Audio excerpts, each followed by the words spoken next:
without further ado, Marvin Snyder, he's the Vice President of Advancement at Bishop Moore Catholic High School in Orlando. Uh, he has spent more than 15 years in the kindergarten through 12th grade level and higher education. Marvin holds a master's degree in higher education and educational specialist degree in educational leadership. He and his wife, Denise, are the proud parents of 4 children, each of whom attends Catholic school. And Marvin, I've asked this to the other guest presenters. Is there something not in your bio that's interesting that you want to say? Like a hobby, a sport, something cool you did in the past? Legal? Hobby, legal. Yeah, it's all legal. It's all very legal.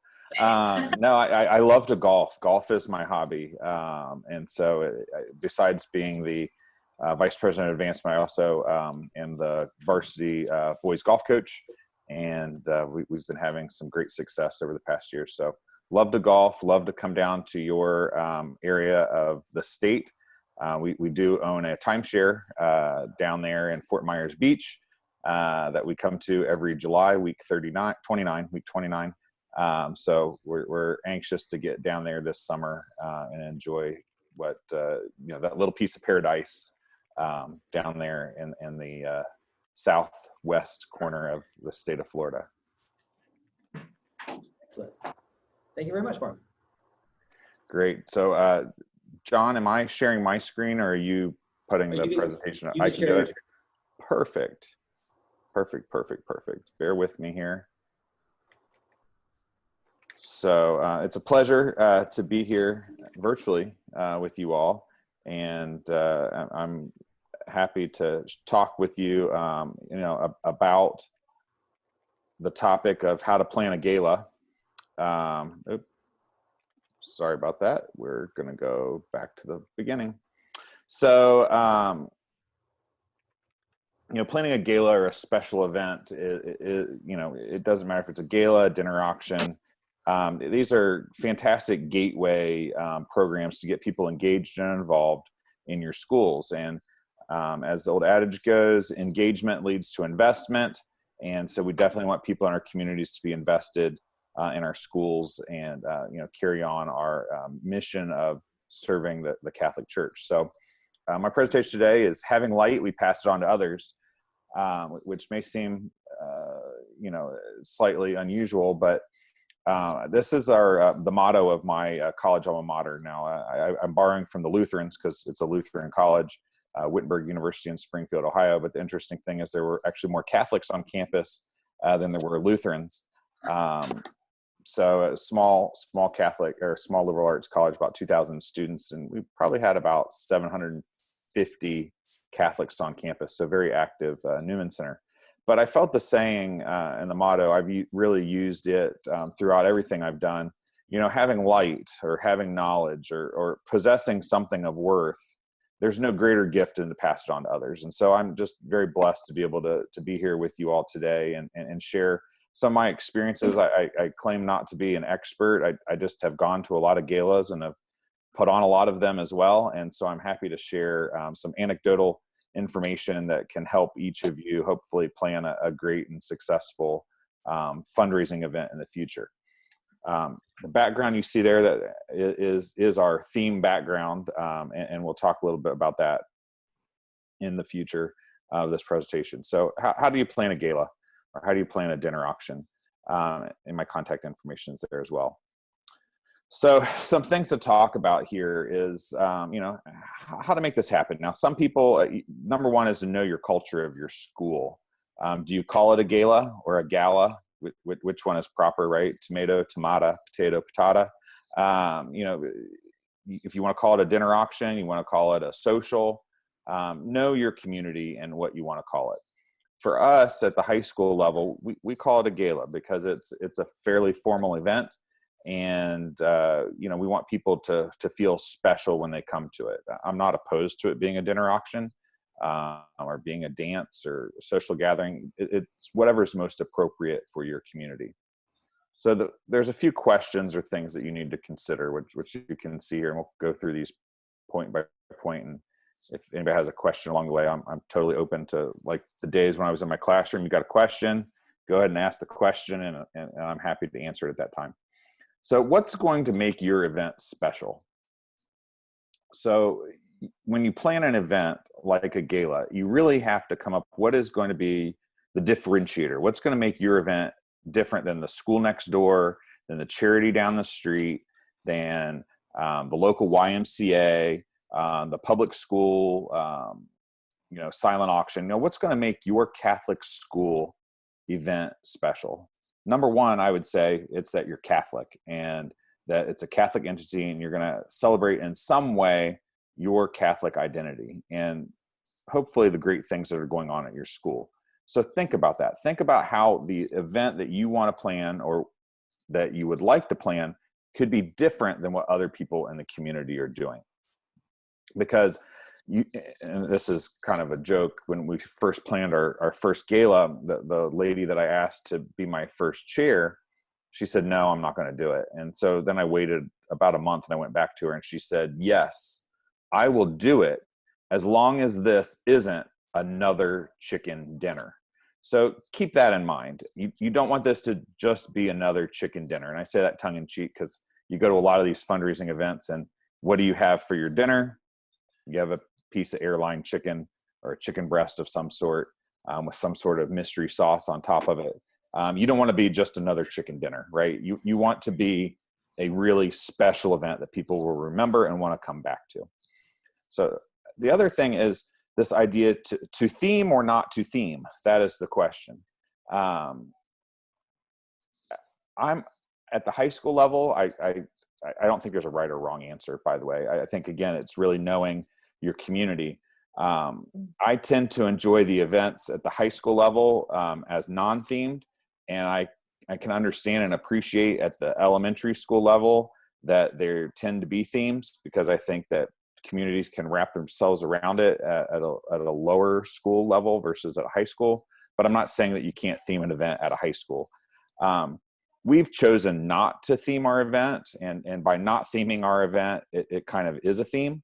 And I'll get to that in a second from our history. But, thinking about themes, things like, Havana Nights, you're using a Latin Cuban theme, or you're going to do a Mardi Gras theme, whatever the features are that you're contemplating doing, number one, make sure they fit in line with our Catholic identity, and that it's something that, that the community would be proud of and want to represent. But again, you need to decide if you want to go in a theme route or a non-theme route. By non-theming like we do at the high school, you can kind of create a brand and consistency.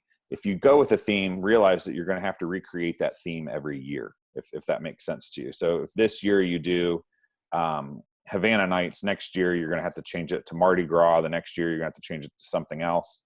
And think about the relative costs that will come into play for that. So if you do choose the theme, then you're going to have to look at the cost of decorations and those sorts of things over the course of the planning. Just making sure I don't have any questions there. Will you do it every year, or will you do it every other year? I think that's another thing to take into account. I don't think you have to do a gala every year. I think it could be an every other year type of event. But again, I think you'll hear a common theme here is know your community, know what your community is hungry for. Is it a lot of work to do one every year? Absolutely it is. It is a lot of work to do one every year. Is it worth it to do it every year? I would say yes, absolutely. It's worth it to do it every year. It's just a matter of the priorities in your community and how many people you have that can get involved. We choose to do our event every year. We do ours the same time every year. And taking a look at that in the planning process, you want to make sure that you don't plan it on top of other people. You want to make sure that your event isn't the same week as maybe the local hospital that does a big, huge charity event in your community. You don't want to have it the same weekend. You don't want to plan it for Super Bowl weekend. You don't want to, plan it for the weekend that is maybe the Catholic appeal, the bishop's appeal. I mean, again, looking at the school community that you're in, you want to take a look at what are the big social events that already are planned on the calendar, and you don't want to choose one that conflicts with the event that you want to plan, because you want to give everyone the opportunity to come to your event. You want as many people there as possible. So I always recommend taking a look at not doing more than 2 of these special events a year. You do one in the fall and you do one in the spring. And you also want to make sure that these don't conflict with your own fundraising efforts for your annual fund. So it's part of that whole master planning process and laying them out on the calendar. For us at the high school here in Orlando, we do ours in the fall. We do it in late fall. None of our elementary schools in our diocese do a gala in the fall. They all do theirs in the second semester, in the springtime. So for us, we're not competing against them. And so that's worked out nicely. So we do our gala in the fall. We do our golf tournament in the spring. So taking a look at that and deciding how often it is that you want to do these special events. Then looking at how many people do you want to have there?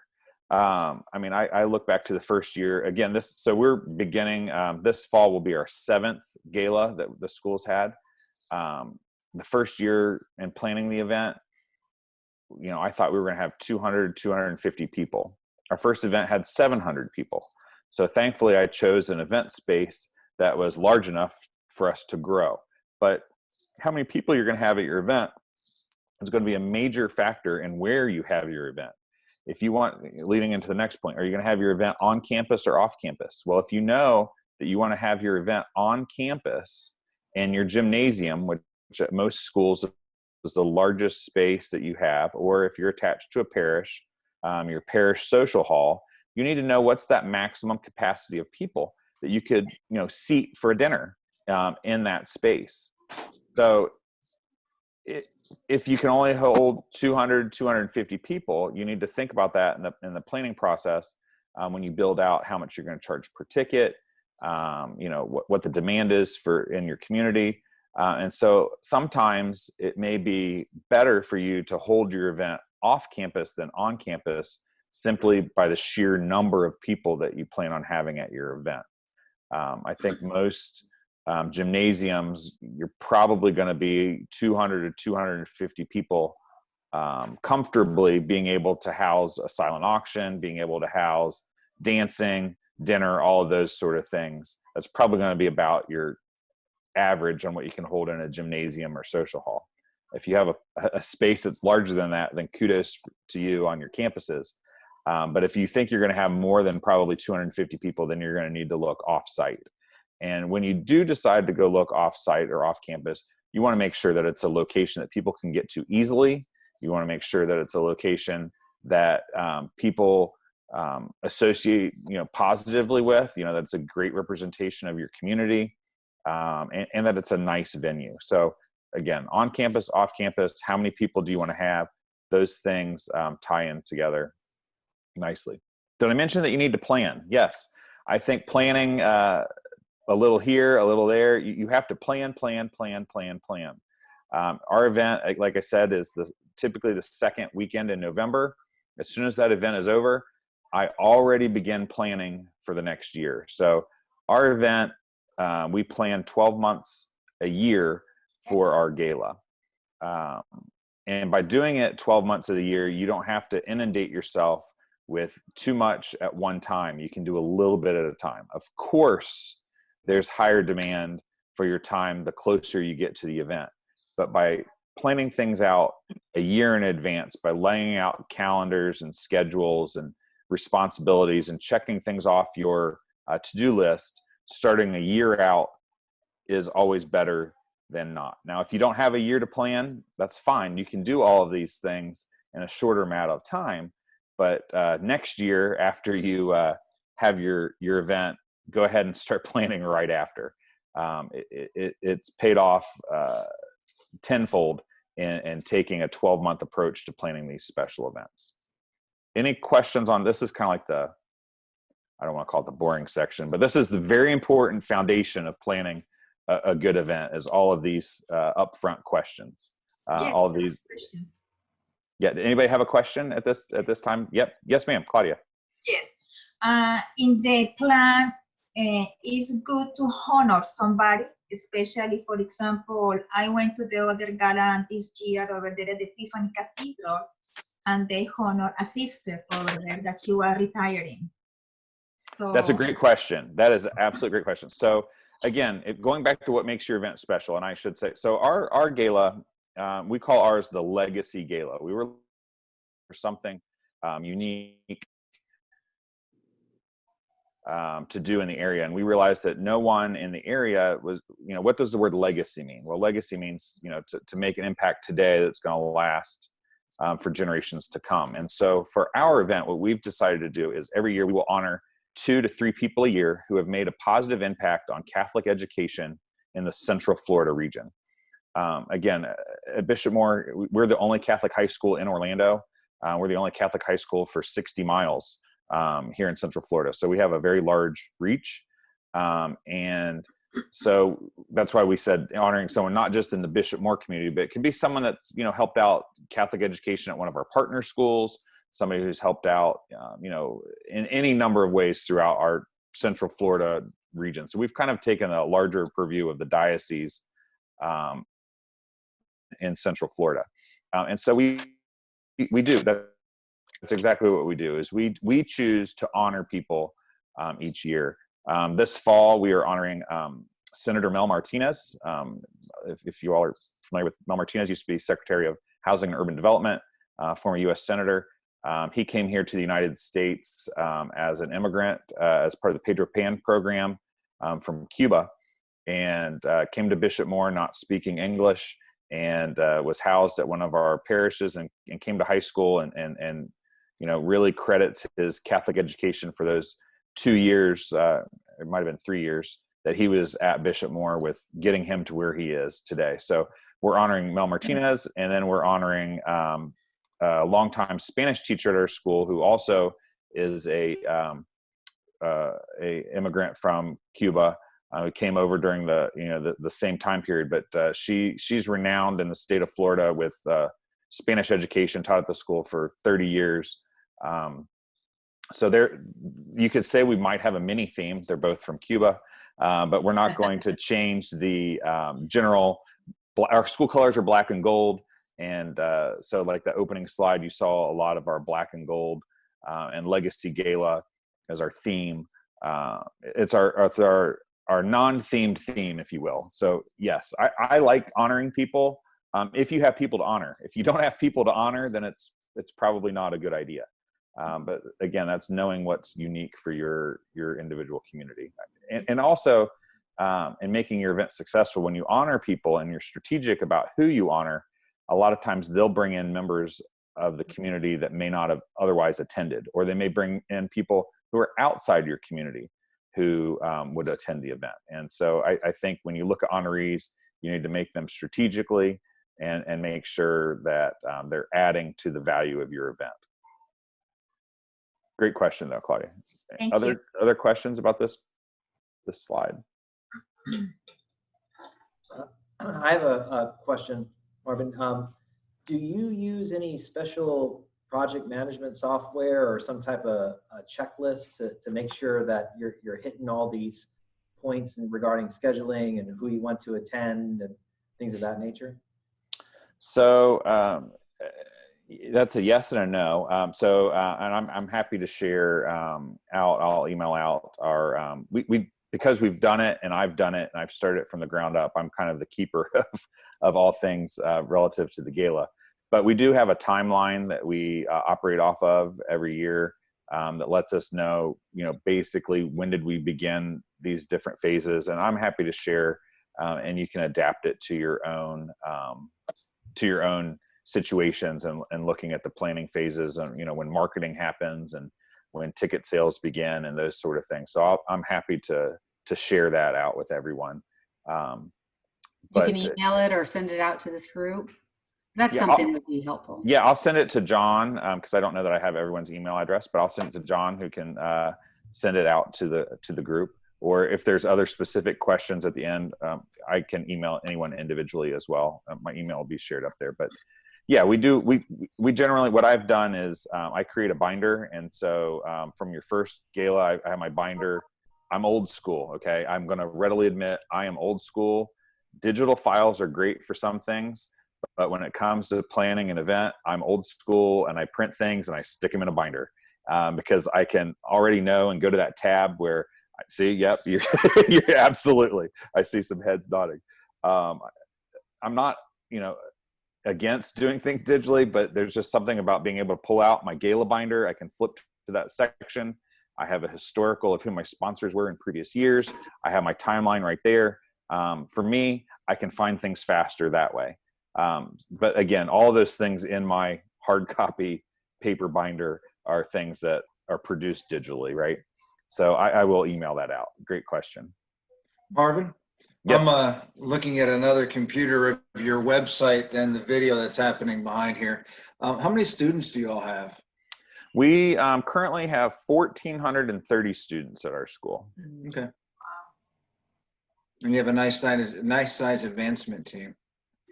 We do, and which moves us on to the next slide, I think, to tie in nicely, is how, oops, I think I jumped ahead. There we go.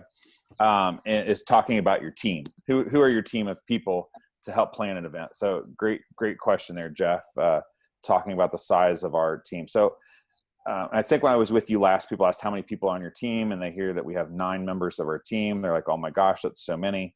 But realize I don't have all 9 of those members 100% for advancement. They do other things in the school. And so in building your team, you're looking for staff across your campus who may not necessarily have any role whatsoever in advancement, but they possess a special skill that can aid you in planning an excellent event. For example, we have a young lady on campus who is in charge of our leadership team. So student leaders, who are your student ambassadors, whatever that program is. Those people, those students are fantastic to use for your gala. Number one, they're students. Why do people come to a fundraiser at a Catholic school? Because they want to support students. So use those students in a way that, whether they help with the silent auction, whether they're spotters for for your live auction, whether they're doing check-in, whether they're doing check-out, whether some of them may be entertainment during your program. Use your students, and that staff member who's responsible for those students is a very key member of your team and on building that team. And shame on me for not putting her on this list. But when I change this slide, I'm going to add her. She'll appreciate it. But communications is probably the most important piece on campus. I'm fortunate that in my office, the communications coordinator for campus is also the executive assistant to our president. So she does communications. That's all of our social media, Facebook, Twitter, LinkedIn, all those sorts of things. Constant contact she uses to blast out information. So you need that communications person to help you and be a part of your team in planning this event. Now, again, on some campuses, I know that they're smaller. This person a lot of times is probably the executive assistant or the secretary to the principal, who may do a lot of the school communications, or maybe a database person who's, the registrar's office. Whoever that person is that does your school communications, who's the keeper of all the email addresses, you want them on your team and involve them in the planning process. You need someone on your team who's doing your finance. I'm fortunate that I have someone who's my database manager who takes care of the finance piece for our gala. But again, on some schools, depending upon the size of your staff, you may need to involve a member of your finance team, because money in, money out is very important to planning your event. So whomever that is on your team on campus who can help you with, depositing those checks, reconciling, making sure that if people are paying online, crediting those folks with the proper, giving them credit for those online payments, setting up the online payment, whomever that is in your school, these people may or may not be on your advancement team. You want to make sure you add them. The other person is your graphic designer. You're going to need tons of graphics, tons of graphic design to pull off an amazing special event. Again, I'm fortunate on my team that I have a graphic designer on staff. She started out as a volunteer. Believe it or not, she started out as a volunteer on my gala committee, volunteering to do all the graphics for free. And I recognized that she had a gift and was fantastic. And so I hired her for some additional jobs outside of the gala. She produced some of our first alumni magazines and magazines for the community. And then people were like, oh my gosh, those graphics are fantastic. I said, well, we can have better graphics if you allow me to hire her, for more things. So she went from volunteering to a per diem, per piece, to 10 hours a week, to 20 hours a week. And now I'm very fortunate to have her 30 hours a week for 10 months out of the year. She basically works a teacher schedule, but it's paid on an hourly basis. So whomever that is in your community, you're going to need someone in the graphic design business. Then a lot of what goes on falls on me as the vice president of advancement. I run the gala. The gala is my baby, so to speak. And the president at our school looks to me, and the expectation is that this event is fabulous and fantastic. So if you are not a gala person, you better become one, or else it's going to make it very difficult to pull off a great special event, because in the end, it's a reflection of you, right? I mean, you want it to be a positive reflection of the school, but you also want it to be a positive reflection of you, that you really know how to throw an event that connects with your community. So those are staff members. And again, if you have an assistant director or someone who works for annual fund, who raises money for athletics, or whatever your makeup is of your advancement team, it is an all hands on deck event. So whoever works in your advancement offices, they need some sort of responsibility and ownership of some piece of the puzzle.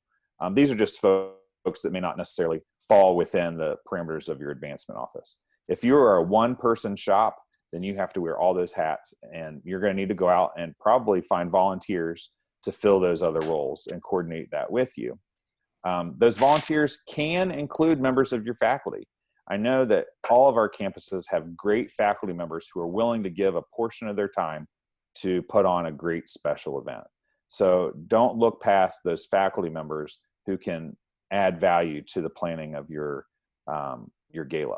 The important factor there is realize what are the holes that you need to have filled, and then advertise that to those members of your faculty. Hey, I need somebody who can do graphic design. I need somebody who's willing to help out with, setup or tear down, or do check-in, or whatever those things are. You can find faculty volunteers for that if you can't find parent volunteers or alumni volunteers. When you're looking for your alumni volunteers, you need to make sure that you have a great mix of givers and getters. We all appreciate the givers, those people who will open their wallets and give cash donations, or who go out and sponsor things, or give to the event in their name.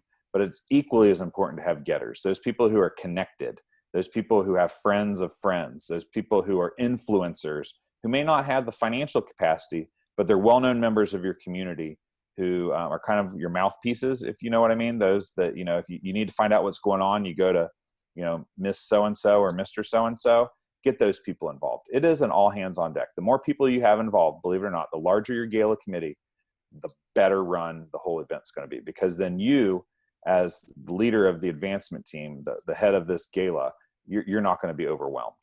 So create those subcommittees. And my next slide kind of outlines the subcommittees that I have found to be helpful. And again, this is not an end all be all. But my preference is to have 3 committee chairs.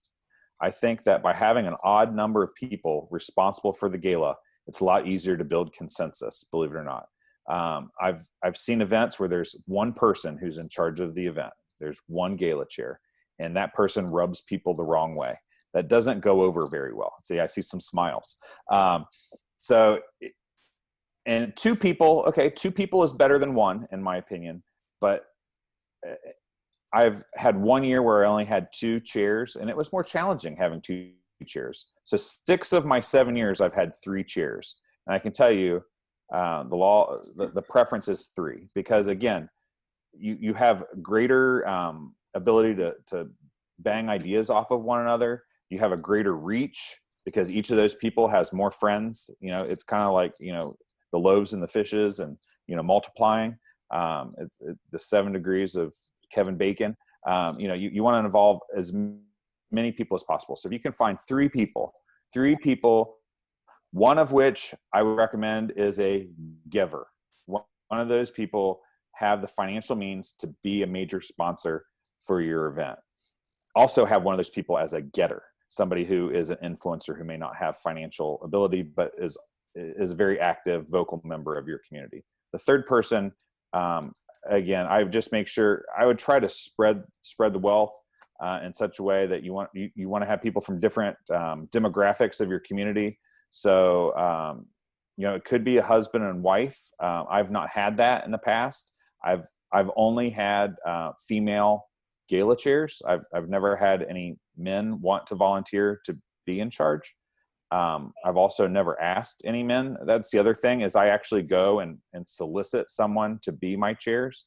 I'll go and meet with them one-on-one and ask them if they'd be willing to consider being a gala chair. I also only ask them to serve for 1 year. I say, because we've all been in those situations where, or I've seen it where the person's chaired the event for 7 years and it's stale and people don't want to attend.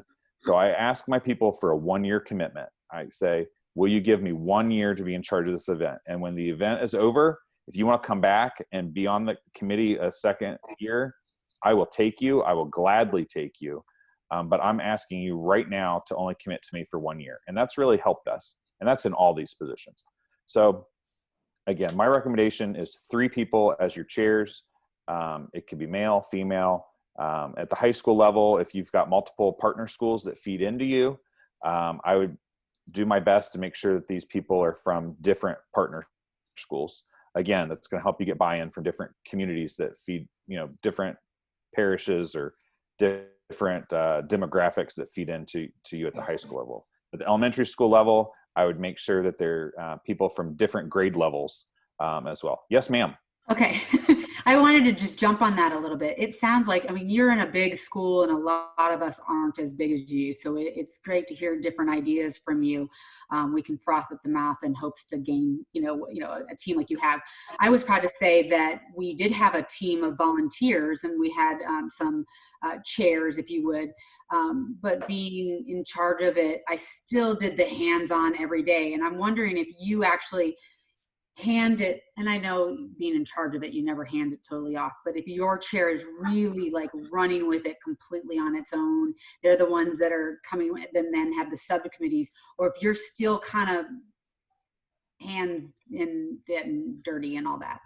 So, it's important that I have a great relationship with my chairs. And so we meet about every 2 weeks. I meet with my co-chairs. And so I believe strongly in giving them ownership, because if I don't give them ownership, then why in the world are they going to get involved in doing the event? But at the same time, I'm fully aware of what they're doing. I'm the one that goes out and negotiates the contract with the venue. Right. But at the same time, if they have a DJ that they want to use and the 3 of them say, hey, this is the DJ we want to use for the event, I'm fine with that. That's less time that I had to spend on going and finding a DJ, finding a photographer. I think to your question, I think it's important to know the things that you have to be in the weeds on, right, and the things that you don't have to be in the weeds on. And, it sounds like we're on the same, yeah. Yeah, and I've seen this work. I'm a past president of my children's school board, so I was also a school board president. And one of the reasons I was on the board is because of my role at the high school. And so our elementary school followed this model. I helped them enact this model. They didn't enact it fully. They had a hard time getting to the 3 people as chairs, but they had 2. And again, I think 2 is better than 1. And again, these are just my recommendations. I could honestly tell you, I could do this as an advancement team of 1 person. I could still follow my model.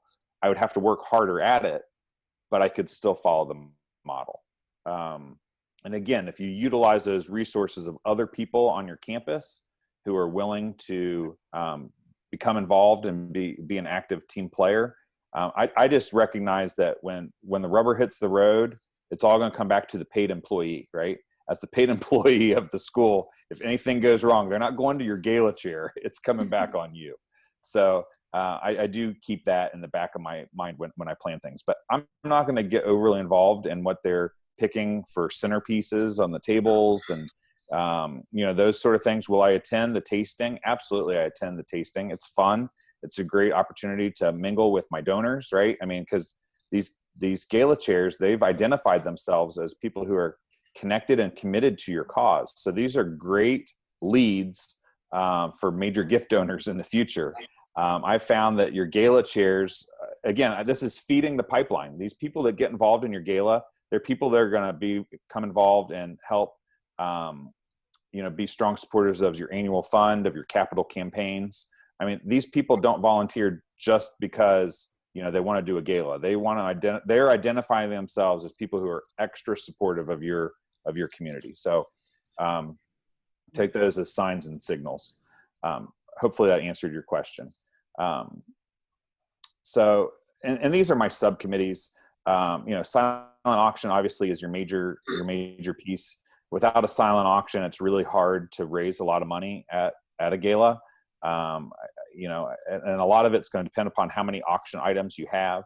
I would just be aware that, if your event has 200 people in attendance, realize you only have 100 bidders, because most of the time people are going to come as a couple, husbands and wives or significant others. They're not going to bid against one another. There's going to probably be one active bidder per couple that attends. So if you think about in that regard, with us having 700 people in attendance on average, 650 to 750 people in attendance has been my average over the last 6 years. We'll see what this year brings, but we have about 300 auction items. So if you do 2 items per person or per bidding person, that's a fairly good rule of thumb. So if you're going to have 200 people in attendance, you want to make sure you have about 100 auction items or auction packages in place. But silent auction, again, depending upon the number of volunteers you have, you divide that up again into smaller pieces. You have those people that are out there that are going to go pound the pavement and go visit those restaurants and those boutiques and the car washes and all of that sort of stuff to go get those donation items. That's very important. Those people are super important. In my opinion, those people don't need to come to a lot of meetings. They just need to produce, and they need to come in with lots of auction items. So if you never see those people other than to drop off an item, that's A-okay. And that's a great way, again, for you to get parents involved in the auction, is going out and soliciting auction items. Setup takes a lot of work. The same people who go out and acquire auction items may not be the same people who are going to set up the silent auction. Basket making, that's a special skill. Putting things together, how you want to display them, special skill. Doesn't necessarily have to be the same people who are out there soliciting the items. Online bidding, are you going to do online bidding? Having somebody who's responsible for online bidding is very important, because that is a lot of work. It's creating spreadsheets. So you may have somebody who's great at spreadsheets looking for something to do for your auction or your event. The online bidding is a great place for it, because and there's tons, and I'm not here to endorse any one online bidding software over another. There's tons of them out there. I would definitely pick one. Studies show that if you do online bidding, you're more likely to get higher prices on your items than you are doing the old-fashioned pen and paper, leaving the bid sheet out, collecting the bid sheets. That's kind of an old school way of doing things. It's a lot easier, and you'll make a lot more money even paying that small fee relative to what you'll make by doing an online bidding software. So the other nice thing is when you have online bidding, you can send that book out to people who aren't in attendance at your event. And we do have a lot of people who bid on these items that aren't there in attendance. And I'm okay with that, again, because in the end, what's the purpose of having this gala? It's to raise money. If you're not raising money, you're going to need to reevaluate, I think, whether or not you continue to have a gala or a dinner auction. Sponsorships, that's probably the next most important. You need people who are willing to put their name on something and be the presenting sponsor or to be a table sponsor. You need to have a committee or a subcommittee of folks that go and again, go and reach out to those folks in your community or people they know. This is a great position to put one of those influencers. Again, you all have that parent in your community who may not have a ton of money to donate to you, but they know a lot of people and they can make a lot of connections. They are the person on LinkedIn who is connected to everyone, and they're not afraid to talk to anyone. Those are great people to fill that sponsorship chair. Do you want to have a live auction? We did away with our live auction. Again, not necessarily proponent or not a proponent. But for us, we found that only about 10 people bid on live auction items. It was the same 10 people for our first couple of years. And so we eliminated that and instead did a live ask or raise the paddle. Who will give me $5,000? Who will give me $1,000? And you work your way down to, if you give me $50, you'll help move the thermometer. You're supporting the cause. We're going to be able to do X, Y, Z. We're going to be able to increase our tuition assistance fund. Things like that tend to make a little bit more money than a live auction. But you can do both. You can also do both. I think you just have to make sure you know what your community can handle and how long you want your program to be. Decorations. Everybody thinks about decorations. Well, there's multiple spaces for decorations. You have your silent event space, your silent auction space. You have your actual ballroom where the event takes place. You may have a pre-event cocktail party. You may want to decorate the outside entrance to your event. Whatever it is, you can create multiple subcommittees and decorations.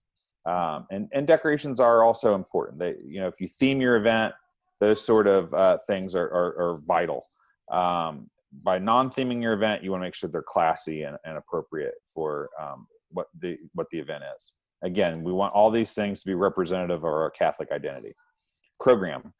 The program is the actual presentation piece. The people who help script the program, help write the program.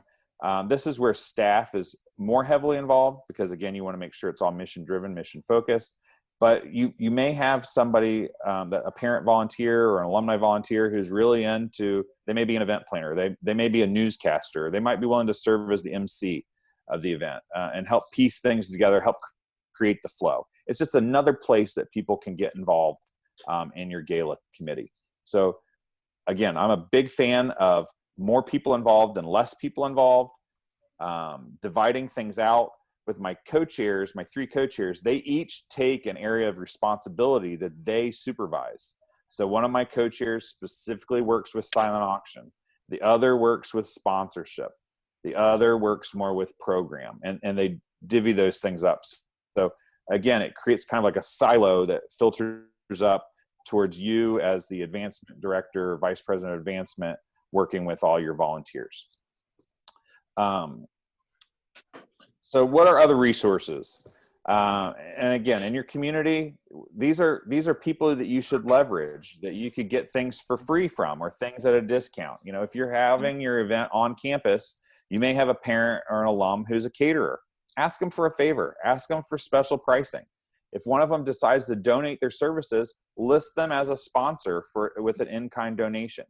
Do you have interior designer, decorators? Is somebody involved in the beverage business, works for Yingling or works for Southern Wine and Spirits or ABC Liquor, whatever it is? Do you have people in these industries that are willing to get involved and can donate things either for free or you can purchase them at cost? Do you have printers? Is there a member of your community that's a printer, that's a graphic designer? Florists, event planners, moving company. You're like, why in the world would a moving company be important?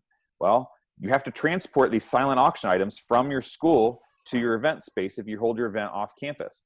A moving company has big trucks. You don't need to pay them. They'll show up. You can put all of your auction items, all your decorations in the back of the moving truck and take it to your location. So be creative and think about what resources are available in your community that you can get things at for free. Free is always number one. I'm a big fan of, if I can get something for free, I'll take 3. But also there's opportunities to use some of your members of your community to get things at cost. So I'd be looking for those as well. Again, all this comes back to, we are Catholic schools. We need to make sure that our Catholic faith, our Catholic identity is front and center. You need to open your event with prayer. If you can have the bishop be there, have the bishop there. I mean, nothing's greater than having the bishop. People love, I don't know if the bishop is well loved down where you are, but our bishop is super loved. Like, he's so popular. He's a local celebrity. So if we can get our bishop there to give the introductory prayer, number one, it helps start the evening with the right frame of mind. But number two, people pay attention to the bishop when he's up there. So it's a lot easier to quiet your crowd when the bishop is up front. If you can't have your bishop, then use your local pastor. At the elementary school level, obviously your pastor would be great. If you're a high school, your high school's probably assigned a pastor or a chaplain. We have a pastor at our high school, a local priest who's been assigned as our pastor. If you have a religious sister who is affiliated with your institution, they're great too. But it's always great to have a member of your religious front and center to do the opening prayer for you. Include testimonials. We're very big fans of using video at your events where appropriate. Include those testimonials. Include as much video, music. It appeals to people's senses. It helps get them engaged. I mentioned earlier, include students in the program. The more students you can include, the more student-centered stories you can tell, the more it pulls at people's heartstrings. When you pull at people's heartstrings, they're going to spend more money. They're going to donate more money. They're going to think back to this event and go, wow, I had an amazing time. I want to come back next year.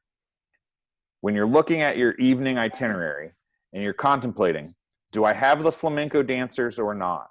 Do I have the nun pass around a hat while the mariachi band is playing or not? Answer this question. Does this reflect our Catholic identity? Does this positively reflect our Catholic identity? If there's even a hint of it being, maybe not the best use or the best imagery, then don't do it. Absolutely don't do it. There's other ways. I went to an event here locally and I was very embarrassed for the nun. It was a Latin themed evening.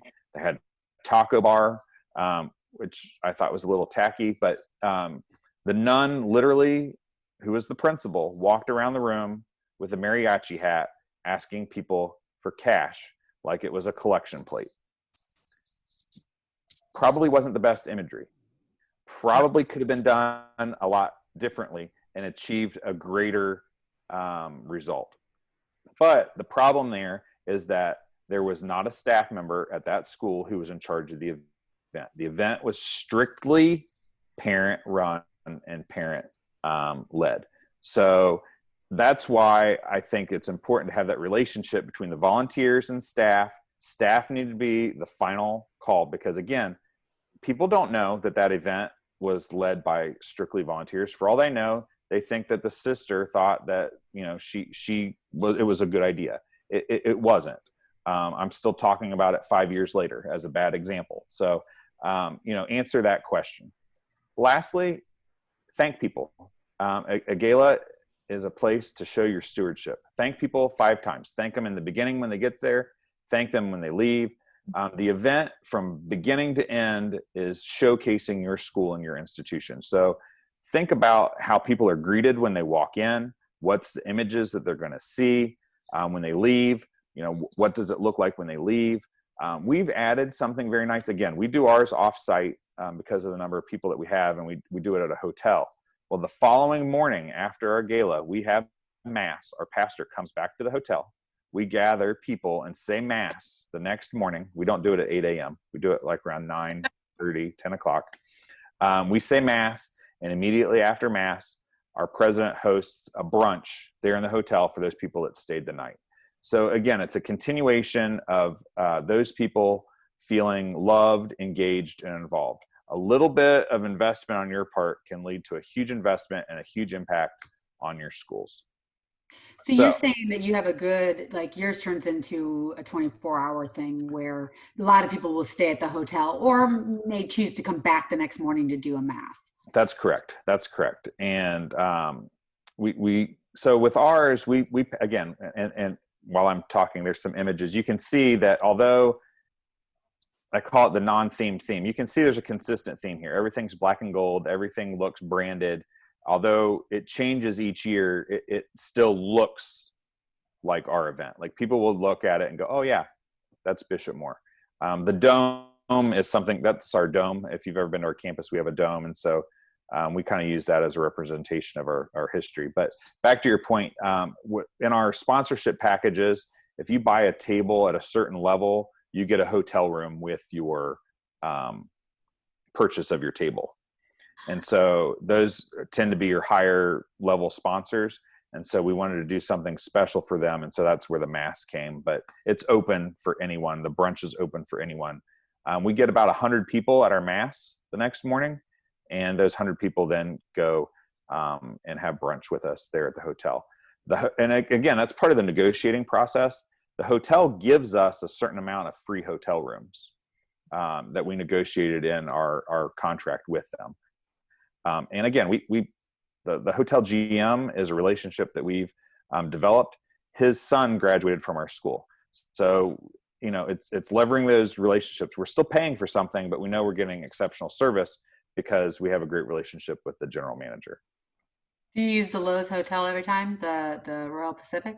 No, we actually switched from there. Our first two were at Lowe's Royal Pacific, which is right there by Universal Studios. And then we switched over to Rosen Shingle Creek. Yeah, that's a good facility. Yeah, it's a great facility. And what I've also found out is Mr. Rosen, there is a Mr. Rosen. He owns all of his properties. And so he doesn't have to worry about negotiating with stockholders on the prices he charges for his events. So with that said, I hope, you know, I tried to be thorough and tried to use our time wisely. I know we're pretty close to the end. Are there other questions that I might be able to answer, or something maybe that wasn't explained thoroughly enough, or you might like to hear a little bit more about? I have a question, Marvin, reference your committee. From your experience, is it good to have consistently the same people in your committee, or do you like to change things up and get different people to be in that role? What I try to do is, again, anybody who serves on any spot on the committee, I ask for 1 year. Come and be a part for 1 year. At the end of that year, you want to move on, move on. What I found is people come and get involved. Typically, the easiest place to get involved is on the silent auction committee, going out and soliciting things. But those folks, then they kind of like move up the ladder. So somebody who may have served on the silent auction committee, after 1 year, they're like, wow, this is great and exciting. And you see what sort of gifts and talents that person has.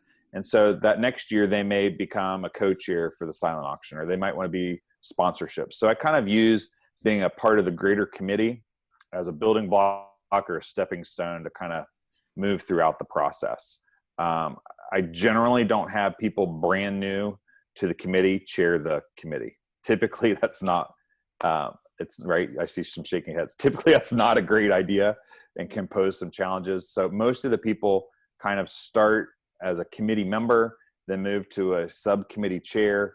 And then at some point in time, should they really love to be a part of the gala, they go ahead and are a gala overall committee chair.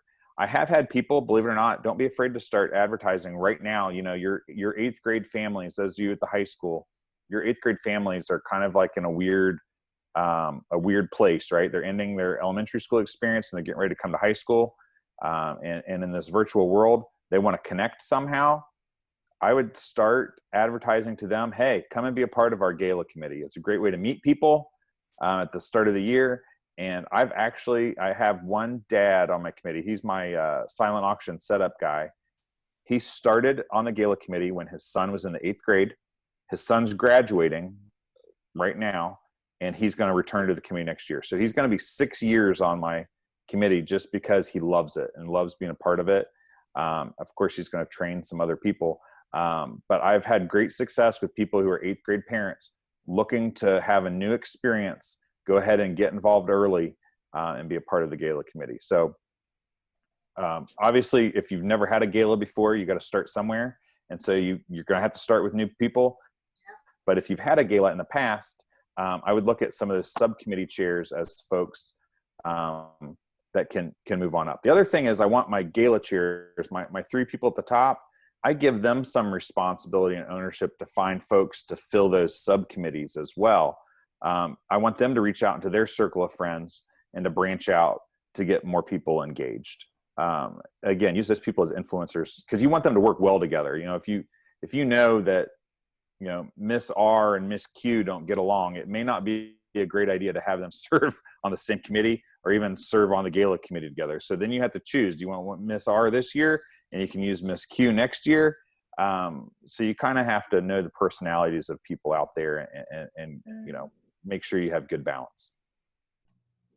Can I make a suggestion too, for those schools that are smaller, that don't necessarily have choices, you're really trying to pull people into the fray, like get them involved. We did Sign Up Genius at our school, and it really got people that we hadn't thought were interested in helping to start coming, and then like they moved up and started helping a lot. But it really went out to all the families, and not just for items to donate, but for involvement. Absolutely, and glad you mentioned that. We do the same way. We email it out to everyone here. Please go to this Google form if you're interested in serving on. What we created is like opportunities for parents to get involved at the high school, because at the elementary school level, you hear from people all the time. The parents are there volunteering all the time, and at the high school level, at least it's been my experience, it's a little bit harder to find parents to volunteer because they don't know how to volunteer or where to volunteer. So we created, and I'll email it out. We call it our Parents in Partnership. And it's a listing of all of the opportunities that they have to get involved in a volunteer role at the high school throughout the whole year. And utilizing the digital means of, sending it out electronically and directing people to a Google form or a Sign Up Genius where they can tell you, hey, I want to be involved in XYZ, is a fantastic way to recruit new members. Absolutely.